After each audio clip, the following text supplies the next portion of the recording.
सुरक्षा में हिंदुस्तान का आत्मनिर्भर अभियान क्या हो, ये जानना इसलिए और ज्यादा जरूरी हो जाता है क्योंकि एक तरफ जहां चीन और पाकिस्तान जैसे मुल्क हमारी सरहद पर हैं, तो वहीं दूसरी तरफ एक अदृश्य दुश्मन भी है साइबर सुरक्षा के मामले में, जिससे हिंदुस्तान लड़ने की कोशिश कर रहा है और इस जंग में भी जीतना सुनिश्चित करना होगा। इसी पर बातचीत करने के लिए देश के कानून आईटी मंत्री रविशंकर प्रसाद जी हमारे साथ आज तक पर लाइव जुड़ चुके हैं। बहुत स्वागत है रविशंकर प्रसाद जी आपका आज तक पर। सबसे पहला सवाल मेरा आपसे यही है, सुरक्षा पर आत्मनिर्भर प्लान हिंदुस्तान का क्या है? देश को कैसे आप सुरक्षित करेंगे कि हिंदुस्तान इस वक्त बेहद बेहतर स्थिति में है, किसी भी तरह की सरहद पर अगर तनाव वाली स्थिति पैदा होती है तो उसको आम लोगों को परेशान होने की जरूरत कतई नहीं है। रविशंकर जी।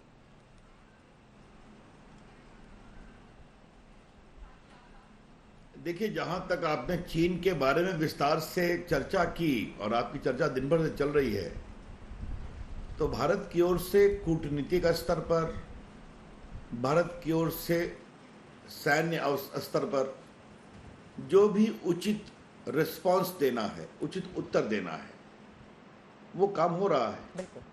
आपने देखा होगा कि सेना की ओर से बताया भी गया है कि हमारे सेना के कमांडर और चीन के सेना के कमांडर में चर्चा हो रही है।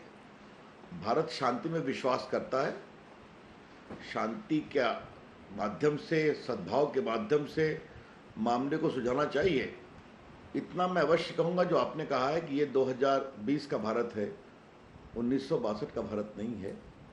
ये एक बहुत ही सक्षम, एक मजबूत सेना और एक मजबूत नेता नरेंद्र मोदी की अगुवाई में एक बहुत ही समर्पित भारत है, ऐसा मैं मानता हूँ। लेकिन फिर कहूँगा, हम शांतिपूर्ण सद्भाव से अपनी बात सुलझाना चाहते हैं, ये हमारा प्रयास रहता है। ये महत्वपूर्ण बातें रविशंकर प्रसाद जी आपने कही हैं, लेकिन अब मैं आ जाती हूं आपके मंत्रालय से जुड़े हुए महत्वपूर्ण सवालों पर। साइबर सिक्योरिटी एक बहुत बड़ी चुनौती हिंदुस्तान के सामने खड़ी हो रही है। इस चुनौती से निपटने के लिए हमारी गोपनीय सूचनाएं दुश्मनों के हाथ ना लगे, इसके लिए क्या है हिंदुस्तान की तैयारी? इस दिशा में क्या काम किया गया है?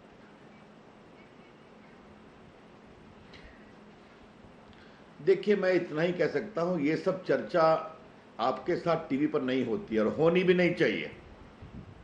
इतना मैं अवश्य कहूंगा कि साइबर सिक्योरिटी की दिशा में जो भी उचित कार्रवाई करने की कोशिश होती है, हम करते हैं और हम करते रहेंगे। हमारे विभाग में, गृह विभाग में, मिलिट्री इंटेलिजेंस में, सुरक्षा के लेवल पर ऐसी व्यवस्थाएं हैं और हम अपने पूरे सरकारी महकमे को, प्रदेश सरकारों को इस दिशा में बार बार लोगों को आगाह भी करते हैं। डिजिटल इंडिया के माध्यम से भारत दुनिया की एक बड़ी डिजिटल ताकत भी बना है। आपने देखा होगा किस तरह 137 करोड़ के भारत में हम लोगों ने 121 करोड़ मोबाइल फ़ोन, 126 करोड़ आधार कार्ड और 37 करोड़ जनधन अकाउंट जोड़ करके लगभग 11 लाख करोड़ रुपए भेजे हैं पिछले 5.5 वर्षों में, और 1,60,70 हजार करोड़ बचाए हैं जो बिचौलिए खा जाया करते थे। इस कोरोना की लड़ाई में जो 1,70,000 करोड़ का पैकेज था, तो हम लोगों ने लगभग 53,000 करोड़ रुपये सीधा गरीबों के बैंक अकाउंट में भेजे हैं जी। और डिजिटल इंडिया में काफ़ी अच्छे काम कर रहे हैं, ई हॉस्पिटल, ई स्कॉलरशिप, बाकी सब, डिजिटल लिटरेसी। तो भारत दुनिया में आज डिजिटल इंडिया के माध्यम से एक मजबूत, सक्षम भारत बना है। लेकिन आपने सही कहा कि साइबर सिक्योरिटी की चुनौतियां हैं। ये चुनौतियां कुछ स्टेट एक्टर्स के द्वारा भी होती हैं और कुछ नॉन स्टेट एक्टर्स के द्वारा भी होती हैं, और हमारा सिस्टम उस दिशा में उचित कार्रवाई करता है और करता रहेगा। और लगातार सोशल मीडिया के माध्यम से आपकी ओर से इस बारे में जानकारी भी दी जाती है लोगों को कि किस तरह के कदम आपके मंत्रालय की ओर से उठाए जा रहे हैं। जब मैं देख रही थी तो आगे बढ़ते हुए अब मैं आ जाती हूं मंत्री जी, आपकी ओर से कुछ दिन पहले ही कहा गया कि मोबाइल के क्षेत्र में हिंदुस्तान नंबर 2 है इस वक्त और आगे नंबर 1 बनने की दिशा में कदम बढ़ा चुका है। इसके लिए क्या तैयारियां अब तक की गई हैं? किस तरह से हम आत्मनिर्भर इस दिशा में होने का प्रयत्न कर रहे हैं?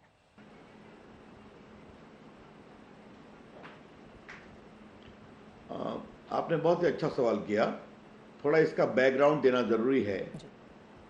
हम जब 2014 में सत्ता में आए थे तो भारत का टोटल इलेक्ट्रॉनिक प्रोडक्शन था 1,90,366 करोड़, और 18-19 तक का डेटा है, 19-20 का डेटा फाइनलाइज हो रहा है। 18-19 का डेटा हुआ 4,38,000 करोड़ रुपया टोटल प्रोडक्शन हुआ जी। और इस बार 19-20 का डेटा पूरा होगा तो ये 5.5 लाख करोड़ का हो जाएगा, अनुमानित हो गया। तो लगभग दुनिया के प्रोडक्शन में इलेक्ट्रॉनिक्स पे 1.3% से 3% की प्रगति हमने की। मोबाइल के मामले में हमारी जब सरकार आई थी तो देश में सिर्फ 2 मोबाइल फैक्ट्री थी। बिल्कुल। आज मोबाइल और उसके कंपोनेंट के साथ देश में लगभग 250 से ऊपर फैक्ट्री हैं, और जहां आपका स्टूडियो है नोएडा, ग्रेटर नोएडा में 97 फैक्ट्रियां आ चुकी हैं। बिल्कुल। तो हमने क्या काम किया है, 50,000 करोड़ का पैकेज दिया है, 40,000 करोड़ उत्पादन प्रोडक्शन लिंक्ड इंसेंटिव, बाकी क्लस्टर स्कीम, और जो मैंने अपने प्रेस कॉन्फ्रेंस में कही थी कंपोनेंट बनाएंगे कि हम चाहते हैं कि सिर्फ दुल्हा ही नहीं आए, उसकी पूरी बारात भी आए, तो फैक्ट्री आए तो उसकी पूरी एंसिलरी कंपनी भी आए। और हम चौथे या 5वें नंबर पर थे जब हमारी सरकार आई थी 14 में मोबाइल फैक्ट्री बनाने, मोबाइल बनाने में। आज भारत दुनिया का नंबर 2 हो गया है। 18,000 करोड़ रुपए का मोबाइल बनता था जब हम सत्ता में आए थे, आज हम ले गए हैं 1,75,000 करोड़ पर। बिल्कुल। और अब हम दुनिया के सेकंड हैं, तो हमारी एम्बिशन है कि हम दुनिया के नंबर 1 बने। इसके लिए हम लोगों ने ये कार्यक्रम किया है। और सिर्फ एक चीज़ बता दूं, इस इंसेंटिव के माध्यम से हम आरंभिक अवस्था में दुनिया की 5 बड़ी मोबाइल कंपनियों को आएंगे कि आप भारत में आओ, उनको हम कहेंगे ग्लोबल चैंपियन, और भारत की 5 मोबाइल बनाने वाली कंपनियों को कहेंगे नेशनल चैंपियन, तुम भी आगे आओ, दुनिया के स्तर पर कॉम्पीट करो। तो आत्मनिर्भर भारत एक ऐसा भारत है जो अपनी प्रतिभा बढ़ाएगा, अपनी क्षमता बढ़ाएगा और दुनिया की ग्लोबल व्यवस्था का एक पार्ट बनेगा। ये हमारी सोच है। ये बेहद महत्वपूर्ण बात आपकी ओर से कही गई है, और रविशंकर प्रसाद जी जो बातें आपने कही उससे हिंदुस्तान के इतने बड़े मुल्क की उम्मीदें और ज्यादा परवान चढ़ने लगती हैं, क्योंकि आत्मनिर्भर शब्द ही अपने आप में पर्याप्त है। और इस दिशा में जब हिंदुस्तान अपने कदम आगे बढ़ाता है तो यकीनन दूसरे मुल्कों में भी एक बहुत बड़ा मैसेज जाता है। लेकिन आपने कहा कि सिर्फ दूल्हा ही नहीं, बारात भी हमारे देश में आए, इस तरह की भी पूरी तैयारी है। तो किन किन लोगों से, किन किन मुल्कों से, क्योंकि कोरोना काल के बाद भी एक अलग तरह की व्यवस्था दुनिया भर में देखने को मिलेगी। हिंदुस्तान एक न सिर्फ बड़े बाजार के तौर पर, बल्कि यहां पर भी जैसा कि आपने कहा कि बारातियों को यानी कि बड़ी कंपनियों को आमंत्रित करने की कोशिश की जाएगी। तो इस दिशा में अब तक किन किन लोगों से, किन किन कंपनियों से बातचीत हुई है, क्या उसके बारे में आप जानकारी देंगे?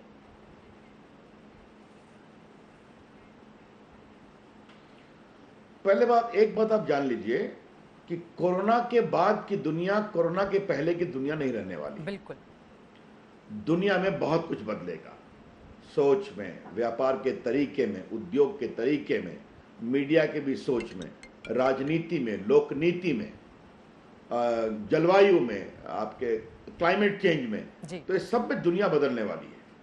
तो ऐसी स्थिति में भारत में हमारे प्रधानमंत्री ने जिस हिम्मत और साहस के साथ देश को जोड़ा और पूरा दुनिया को एक नया संदेश दिया, और तमाम लॉकडाउन की परेशानियों के साथ भारत जिस एक नए संकल्प से उभरा है, तो हम ऐसा मानते हैं त्रिपाठी जी कि ये भारत का अवसर है जी। कोरोना हमें जहां एक चुनौती भी दे रहा है तो एक अवसर भी दे रहा है। बिल्कुल। और हमें पूरा विश्वास है कि दुनिया भारत की ओर देखेगी। इस भारत में फायदे क्या है, आपने एक बात कही, भारत एक बहुत बड़ा बाजार है। अगर आप सिर्फ डिजिटल क्षेत्र में देखें, मैंने मोबाइल की बात की, फेसबुक और व्हाट्सएप का सबसे बड़ा व्यापार बिहार में है, हिंदुस्तान में है, क्षमा करिए। ट्विटर का सेकंड व्यापार हिंदुस्तान में है। आपके बाकी जो पूरे, चाहे वो सोशल मीडिया कंपनी हो चाहे बाकी हो, वो भारत की ओर बहुत उत्साह भरी निगाहों से देखती हैं। भारत में 50,000 से अधिक स्टार्टअप हो गए हैं। और कभी नहीं भूलिए चित्रा आप कि ये स्टार्टअप आंदोलन मोदी जी की अगुवाई में हम लोगों ने 2015 में शुरू किया था। बिल्कुल। और आज मात्र 5 वर्षों में भारत का स्टार्टअप मूवमेंट दुनिया का सेकंड हो गया है। और लगभग 31 कंपनियां यूनिकॉर्न है। यूनिकॉर्न मतलब उस नौजवान के स्टार्टअप का टर्नओवर है, रेवेन्यू है $1 बिलियन, 7,000 करोड़। तो ऐसे नौजवान जब ये बड़े बड़े सपने देख रहे हैं तो दुनिया भी देखती है। बिल्कुल। तो इसलिए मैंने बात की कि भारत में टैलेंट है, नौजवान है, ह्यूमन रिसोर्स है, उनकी प्रतिभा है। तो इसमें बहुत सारी कंपनियां आएंगी। अब किसी का नाम लेना मेरे लिए उचित नहीं होगा, हम लोग की बातचीत चल रही है।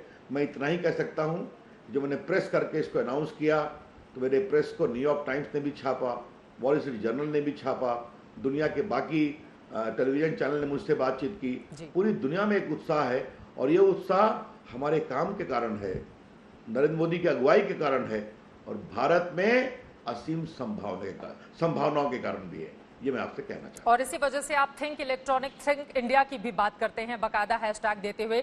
अब आगे बढ़ते हुए, चूंकि बातचीत के जरिए आपने बिहार शब्द का यानी कि अपने राज्य का भी जिक्र कर ही दिया है, बिहार में चुनाव भी होने हैं, उस पर एक सवाल मेरे जहन में आ गया। लेकिन उसके पहले वर्चुअल रैली भी आप करने जा रहे हैं हिमाचल प्रदेश में, यानी कि मोबाइल के जरिए, डिजिटल इंडिया के जरिए अब बीजेपी अपने पूरे पैर पसार रही है ताकि लोगों को खुद से जोड़ा जा सके।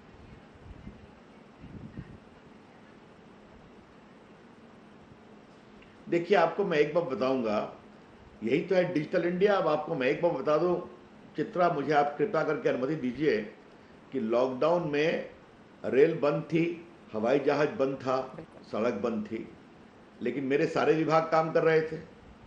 मेरा मोबाइल विभाग, संचार विभाग, कम्युनिकेशन विभाग, फिर आपके वीडियो कॉन्फ्रेंसिंग, फिर आईटी, फिर वर्क फ्रॉम होम, फिर हमारा पोस्टल विभाग जिसने 1500 करोड़ रुपया गरीबों के उनके गांव-गांव पहुंचाया जहां बैंक और एटीएम नहीं है।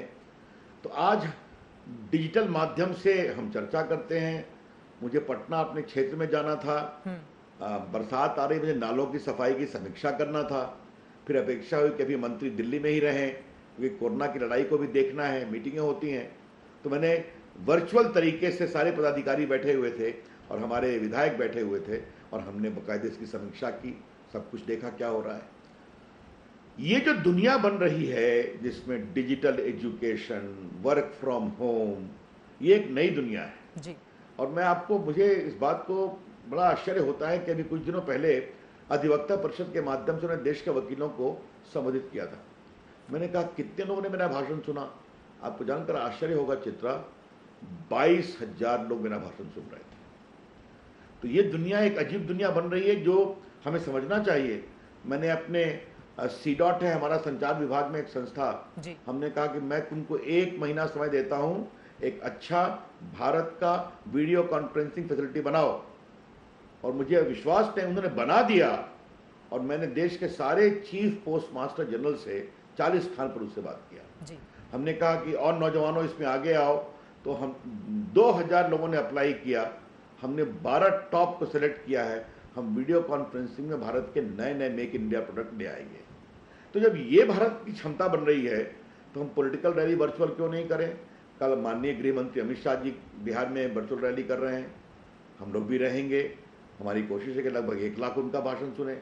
संगठन से मुझे भी निर्देश हुआ है, मुझे कई जगह भाषण देना है। अब हिमाचल होगा, कहीं और होगा, मैं भी जाऊंगा। तो ये भी देश के लोकतंत्र में एक नई कहानी हो रही है जी। और अगर आप मुझे अनुमति दें तो थोड़ा मैं हंसते हुए एक बात कहूं, अभी तक चित्रा जी रविशंकर प्रसाद से भारतवर्ष में कहीं भी बात करती थी। आप दिल्ली में हैं और मैं कहीं भी दौरे पर हूं तो आज तक मुझे पकड़ कर बैठा दिया करता था। तो आप अगर वर्चुअल बातचीत कर सकती हैं और ठीक काम करती हैं तो अब राजनीति भी वर्चुअल होगी, चर्चा भी वर्चुअल होगी। ये भी कोरोना का एक अच्छा असर है जो देखने में आ रहा है। और बड़े बड़े नेता जब इसके लिए पूरी तरह से तैयार हो चुके हों तो यकीनन कार्यकर्ताओं में भी वो पूरा मैसेज जा चुका होगा। आपके गृह राज्य में इस साल चुनाव भी होने हैं, तो कुल मिलाकर क्या माना जाए कि वर्चुअल इलेक्शन इस बार होगा बिहार का?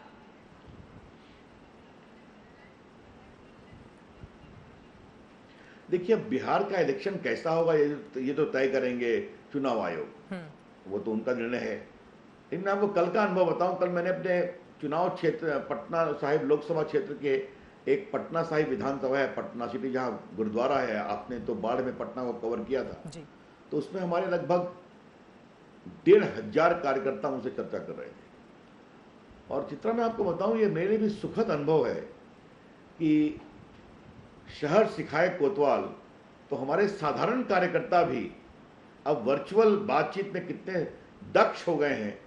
ऐसा लगता है कि मैं बैठक में उनसे बात कर रहा हूं। और देखिए, ये सिर्फ 2 महीना लगा है। तो मुझे लगता है कि कोरोना के 2 महीने के अनुभव के आलोक में टेक्नोलॉजी का जिस तरह उपयोग करते हैं, हर के हाथ में आज स्मार्टफोन है या लैपटॉप है, तो मुझे लगता है कि देश में राजनीतिक संवाद, राजनीतिक चर्चा और राजनीतिक विचारों का प्रतिपादन टेक्नोलॉजी के माध्यम से एक नए तरीके से होगा, ऐसा मेरा पूरा विश्वास है। चलिए, इसी विश्वास के साथ बहुत शुक्रिया रविशंकर प्रसाद जी आज तक के साथ इस चर्चा में शामिल होने के लिए। उम्मीद यही कि जो बात आपने कही है कि बीच का रास्ता एक तरफ चीन के साथ हमारा निकल जाएगा, तो वहीं दूसरी तरफ कोरोना काल के बाद जो एक अलग तरह की दुनिया सामने आएगी, उसमें हिंदुस्तान के लिए बहुत सारी चुनौतियों के बीच में अपॉर्चुनिटी होगी और हिंदुस्तान उसके लिए पूरी तरह से तैयार है। बहुत शुक्रिया आज तक में हमारे इस कार्यक्रम का हिस्सा बनने के लिए।